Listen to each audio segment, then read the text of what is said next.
And those people who have continued to now add a third wave of attention on Springfield are paramilitary groups, specifically paramilitary groups like ones you may not have heard of, a Patriot Front and Blood Tribe. A Patriot Front you may have seen marching around Nashville, Tennessee, or other places across the country.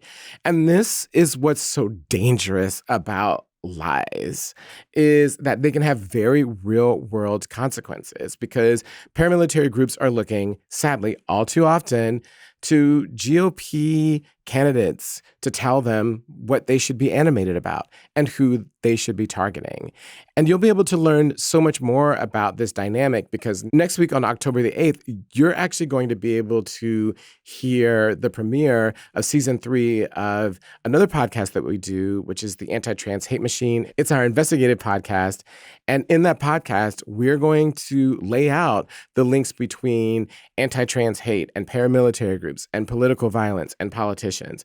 And so I think that it was just really sad and disturbing for all of us who've been working on this issue for so long at Translash, over a year, to see this dynamic play out in Springfield amongst people who are unsuspecting. So make sure that you check that out, and make sure that you just are aware of this kind of affinity that these groups have for GOP politicians, because it could have a really big impact on our election, both on election day and afterwards.